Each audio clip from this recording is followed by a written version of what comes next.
इस वक्त कौमी असम्बली का इजलास जारी है, जिसमें फवाद चौधरी का कहना है कि मुल्क में साइबर कवानीन के हवाले से मौसर जो है एक पत अमली होनी चाहिए, मौसर चेक एंड बैलेंस होना चाहिए। और अब स्पीकर जो है वो खिताब कर रहे हैं ख्वाजा से। यहाँ पिछले 1.5 साल से इस ऐवान में जो कुछ हो रहा है, हम खुद नहीं इनविटेशन देते मीडिया को कि वो हमारी जो है वो पगड़ी उछाले। अगर अदालत जो है वो तौहीन अदालत का हमें नोटिस देती है, कोई अदालत जो है या कोई और अदारा जो है वो हमें FIA या जो भी नाम लिए गए हैं वो अगर हमें टारगेट करती हैं, हम उन अदारों को एक दूसरे के खिलाफ इस्तेमाल करते हैं। आज की बात नहीं है, ये रवायत जो है दहाइयों से चली आ रही है, लेकिन पिछले 1.5 साल के अंदर जितनी बेदर्दी के साथ कानून और अदारे जो है हमारे खिलाफ, अपोजिशन के खिलाफ, एक दूसरे के खिलाफ हमने जो इस्तेमाल किए हैं,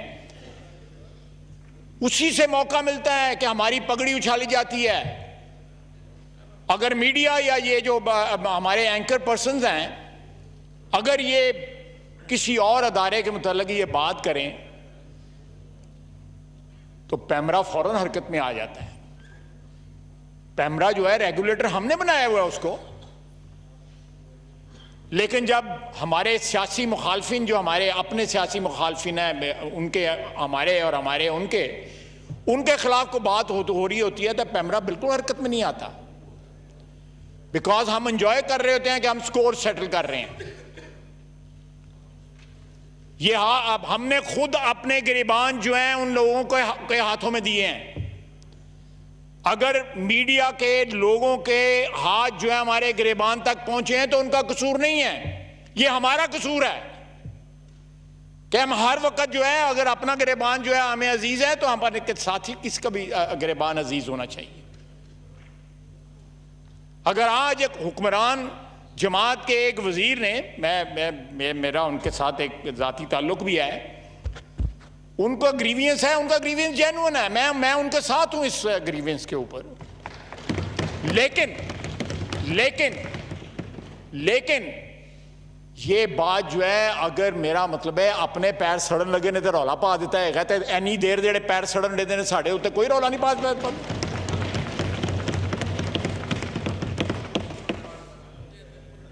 जनाब चौधरी साहब नहायत अदब के साथ पिछले 13-14 साल से कोई सियासी पार्ट आपकी जबान से पार्टी की महफूज नहीं रही। तमाम सियासी पार्टियां जो इस वक्त रिप्रेजेंटेड हैं इस हाउस के अंदर, PTI, पीपल्स पार्टी, PMLN, कोई भी इनकी जबान से महफूज नहीं रही। PTI भी कोई भी इनकी जबान से महफूज नहीं रही।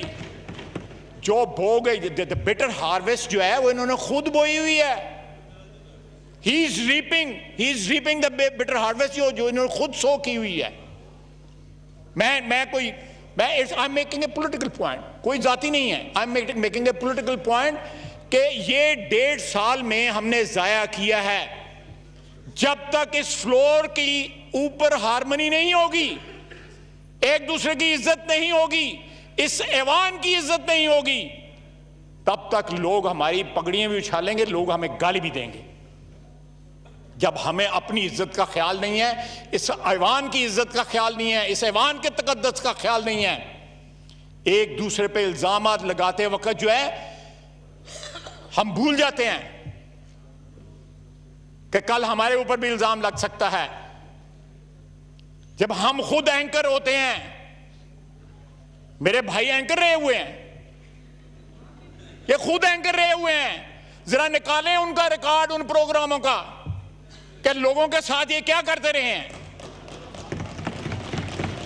मैं पंजाबी में कहते रहे और चुपो,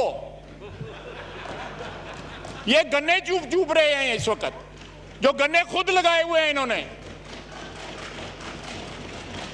ऐसा मैं गलत कह रहे हैं? उन्हें खुल के बोलो ना। जनाब स्पीकर, एक दूसरे की इज्जत करने की रवायत डालें ताकि कल इस हाउस में खड़े होकर हमें स्पेशल कमेटी जो है डिमांड ना करनी पड़े। इस हाउस में हर मेंबर की जो इज्जत जो है, तकरीम जो है वो होनी चाहिए। इसलिए नहीं कि मैं पीएमएलएन में हूं और मेरी पगड़ी उछाली जाए, या इसलिए नहीं कि वो पीटीआई में है तो उनकी पगड़ी उछाली जाए। अगर 5 लाख वोट जो है सब ने लिए हुए हैं, किसी एक शख्स ने लिए हुए। तो जनाब स्पीकर, ये कमेटी स्पेशल इस काम के लिए बनाने के लिए नहीं, हमें अपने रवैये दुरुस्त करने के लिए स्पेशल कमेटी बनानी चाहिए। To have harmony in this house. यहां पे जो हम यहां पे जो कर रहे हैं पिछले 1.5 साल से, उसको खत्म करके को नए चैप्टर जो है उसका आगाज करने के लिए, नए बाब का आगाज करने के लिए कमेटी बनानी चाहिए। जो आपने बनाई हुई है उसी में ले जाइए मसला। हाँ ठीक है, ठीक है, आपने बनाई हुई है। यस इसमें है, इसमें आप लीड करें। हाँ। आप इस हाउस के कस्टोडियन हैं, आप चेयर में बैठे हुए हैं। आप ऐसी रवायात को जन्म दें जनाब स्पीकर कि आपको आने वाले वक्त में याद किया जाए कि असद कैसर स्पीकर थे और उन्होंने नई रवायात को जन्म दिया था। प्लीज प्लीज मैं रिक्वेस्ट करूंगा, please I beg of you, कि अगर आज इनका ग्रीवियंस है, मैं मानता हूं इनका ग्रीवियंस है, जेन्युइन ग्रीवियंस है, लेकिन ये कलेक्टिव ग्रीवियंस है, इस हाउस का कलेक्टिव ग्रीवियंस है। खुदा के लिए अपनी, अब हम पॉलिटिकल एडवांटेज के लिए वी स्टूप सो लो, हम ऐसी हरकत करने के ऊपर तुल जाते हैं जो नॉर्मली इंसान करता भी नहीं है। ऐसी जबान बोलते हैं एवरीबॉडी इन दिस हाउस। ये देखा ना, मुझे आवाजें लगा रही। अब मैं इनको रिस्पॉन्ड कर दूं तो पता क्या होगा फिर, यानी मुझे प्रोवोक करेंगे तो फिर मैं वही करूंगा ना जो मुझे इनवाइट कर रही हैं। ये इनविटेशन जो मुझे दे रही हैं, मैं एक्सेप्ट नहीं करना चाहता। Thank you.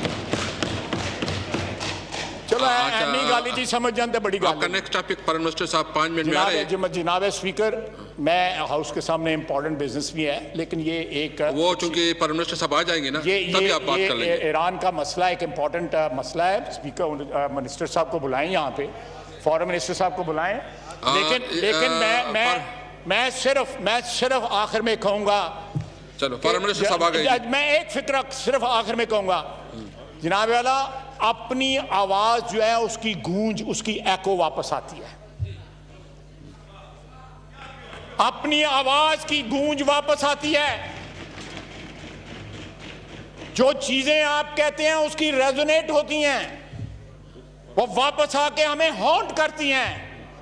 इनको आज ये बातें करते थे, पगड़ियां लोगों की उछालते थे, बसीयत एंकर, उस वक्त क्या होता था? मैं माजरत खाऊं, जरताज ना, वो चूंकि वो आपकी पॉइंट आ गई। जरताज गुल साहब, एक दो बात जी।